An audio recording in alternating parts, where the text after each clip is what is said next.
মই অকণমান এই টপিকটো দেৰিকৈ আহিলোঁ, একচুৱেলি সোনকালে আহিব লাগিছিল। কথাটো হ'ল অসম চৰকাৰে গোটেই ট্ৰেডিঙৰ যিমান দালাল আছে বা যিমান ফ্ৰড আছে চবকে ধৰি আছে। আৰু মই নাই ছ'চিয়েল মিডিয়াত চালোঁ, মানুহবিলাকে খুব হাঁহিছে, ফূৰ্তি কৰিছে, ট্ৰল কৰিছে। এতিয়া কথাটো হ'ল ভুল অকল তেওঁলোকৰে নাই, যোনে যোনে ইনভেষ্ট কৰিব গৈছে তেওঁলোকৰ ভুল আছে। এতিয়া মই কোৱা নাই যে ট্ৰেডিং কৰাটো বেয়া, ট্ৰেডিং যদি আপোনালোকে কৰিব খোজে আপোনালোকে প্ৰপাৰ প্ৰচিডিউৰটো শিকি লওক। কিন্তু নজনাকে আপোনালোকে কি কৰিছে, এজন দালালক দিছে যে মোৰ ইমান পইচা লগাই দে, কিয় কৈছে মাহত দুগুণ কৰি দিম, 6 মাহত দুগুণ কৰি দিম, এইবোৰ যেতিয়া টোপ দিয়ে আপোনালোকে পইচা লগাই দিছে। ট্ৰেডিঙত কি 100% চিউৰিটি দিব নোৱাৰে, লছ হোৱা বুলি ক'ব পাৰে। গতিকে তেওঁলোকে কি কৰে, পইচাবিলাক য'তে ত'তে খৰচা কৰি দিয়ে। ক'ৰবাত গাড়ী কিনিব, ক'ৰবাত ঘৰ কিনিব, ক'ৰবাত দামী দামী হলিডে ট্ৰিপ কৰিব। এইবোৰ হ'ল এডভাৰটাইজিং, এইবিলাক মানুহক দেখাবৰ কাৰণে, নতুন নতুন ক্লায়েণ্ট যাতে আহি থাকে সেইকাৰণে এইবোৰ শ্ব'বাজি কৰে তেওঁলোকে। আৰু ৰিচেণ্টলি মই নিউজ চালোঁ, অলমষ্ট 12জন নে কেইজনমান ধৰিছে। টপ লিষ্টত আছে বিশাল ফুকন, আৰু বিশাল ফুকনৰ লগত নাম আহিছে চুমি বৰা। মানে কি, এইজনী যে টিকটক কৰিছিল যে আগতে, টিকটক কৰি ৰিল বনাই এতিয়া এক্ট্ৰেছ।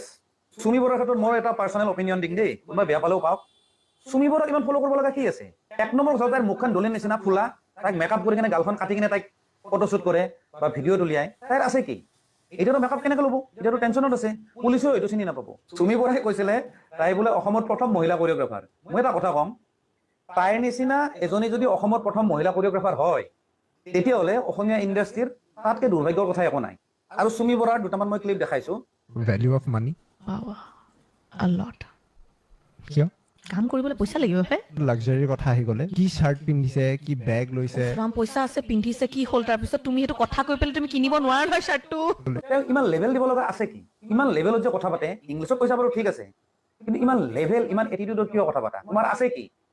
ইম্পচিবল নেকি অসমত তেনেকুৱা বিয়া এখন পাতা?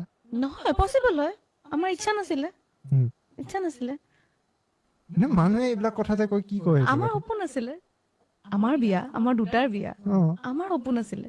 সি বিচাৰিছিলে উদয়পুৰ, বিউটিফুল প্লেচ। তুমি ঠিক আছে, তুমি বিয়াত খৰচা কৰিছা, কিন্তু তুমি খৰচা কৰা নাই। তুমি এজন বকৰা ধৰি লৈছা, তাৰ দ্বাৰা পইচা খৰচা কৰিছা, লেভেলটো কিন্তু তুমি মাৰিছা। তোমাৰ লগত আছে কি? এই বগা চালচটা আছে হা, আৰু 50 গ্ৰাম মাংস। বিশাল ফুকনে তাইক বাইদেউ বনাই লৈছে, আৰু কি বা হৈছে নাজানো। আৰু চাইয়া হৈ কিনে যদি চাইয়া হৈছে সেইটো কথা মই নাজানো, সেইটো মই চিয়ৰ নহয়।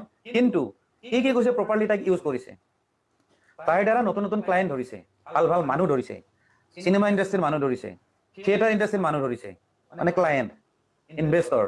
মানে সি তাইক প্ৰপাৰলি ইউজ কৰিছে। লাষ্টত কি হ'ল, এতিয়া তাৰ কাৰণে তাই পলাই থাকিব লগা হ'ল। সেইকাৰণে মই ছোৱালীবোৰক এটা কথা কওঁ, এই পাতি লোৱা দাদা বা ভাইটিবিলাক কেনেকুৱা জানা না, যেতিয়া ফ্ৰণ্টৰ পৰা মাৰি থাকিব তেতিয়া ঠিকে আছে, যেতিয়া লাষ্টত যেতিয়া বেক চাইডৰ পৰা মাৰিব তেতিয়াহ'লে বিষটো কিন্তু গম পাব, তেতিয়া পলাই ফুৰিব লাগিব, যিটো চুমি বৰা ৰাজি হৈছে। আৰু বিশাল ফুকনৰ কথা এটা মনত পৰিল, সি 5 কোটিৰ পৰা 10 কোটি মান টকা হেনো বিয়াখনত খৰচা কৰিছে। তাইক বিয়া, পাতি লোৱা বাইদেউৰ বিয়া, আৰু তাই আহি লেবেল মাৰিছে এনেকুৱা মোৰ সপোন আছিল। আৰে তোমাৰ সপোন নাছিলতো, তুমি কি একেবাৰে কি বিজনেছ টাইকুন হয় নে, বিজনেছ টাইকুনৰ ছোৱালী হয় নে, কোন হয় তুমি? তুমি বেলেগৰ পৰা ফকতীয়া পইচা লৈ কিনে লেবেল দিছা, এইটো ফকতীয়া লেবেল বুলি কয়। ঘৰত কাম কৰে যিবিলাক মানুহ, অফিচত কাম কৰে, এইবিলাক কষ্ট কৰা বুলি কয়। দিক্ষু শৰ্মা, মানে দিক্ষু যে ছিংগাৰ, তেওঁৰ তাতে চুমি বৰা কৈছে 11 ঘণ্টা আছে, 11 ঘণ্টা আছে। দিক্ষু নাছিল বাৰু, ঘৰত নাছিল বুলি কৈছে। 11 ঘণ্টা থকাৰ পিছত কি তেওঁলোকে কি পুলিচক খবৰ নিদিলে? কিয় নিদিলে? তাৰমানে কি, তেওঁ ক্ৰিমিনেলক চাপ দিয়া মানুহ। মই যদি চোৰ এজনৰ পৰা যদি বস্তু এটা মই কিনো নহয়, ময়ো কিন্তু ক্ৰাইম কৰিলোঁ, মই অলৰেডি চোৰৰ লগত ছেম, মোৰ পানিছমেণ্ট ছেমে হয়। গতিকে দিক্ষুৱে কি কৰিছে, 11 ঘণ্টা ধৰি লগত ৰাখিছে, ৰুমত ৰাখিছে, অলপ চিন্তা চৰ্চা কৰিছে কি কৰা যায়। তাৰপিছত যেতিয়া তাহাঁতৰ তাতে যেতিয়া ফোন আহি গ'ল, তেতিয়া গম পালে যে দেখোন আমাৰ লোকেশ্যনত ফোন আহি গ'ল, সেইকাৰণে সি ইনফৰ্ম কৰিছে নিউজক হওক বা পুলিচক। এতিয়া মই কথাটো ক'ব খুজিছোঁ, যিখিনি মানুহে ইনভেষ্ট কৰে, যিখিনি মানুহৰ এনেকুৱা শ্বৰ্ট টাইম মানি যে লাগে, যে শ্বৰ্ট টাইম প্ৰফিট লাগে, যে এই মানুহখিনিৰ প্ৰব্লেমটো হ'ল তেওঁলোকৰ ধৈৰ্য নাই, ভাল কাম এটা কৰাৰ ধৈৰ্য নাই। মেইন কথা মানে এইটো তেওঁলোকৰে নহয় দেই, আজিকালি মানুহৰ এইটো এটা মানে প্ৰৱণতা এটা আহি গৈছে ভিতৰত, ধৈৰ্য বোলা বস্তু নাই। পইচা ইমিডিয়েট ডাবল হ'ব লাগে, কোনো কথা ধৈৰ্য নাই। মোবাইলটো খুচৰিব ধৈৰ্য নাই, যদি এটা দীঘলীয়া যদি এটা ভিডিঅ' আহে নহয়, তাতে যদি 1000 ভাল কথা কওক, এইটো চোৱাৰ ধৈৰ্য নাই। ৰিল চাব, ৰিল, আৰু আজিকালিতো 1 ছেকেণ্ডৰ ৰিল চলে, তেনেকুৱাও ৰিল চাই, তেনেকুৱা কথা।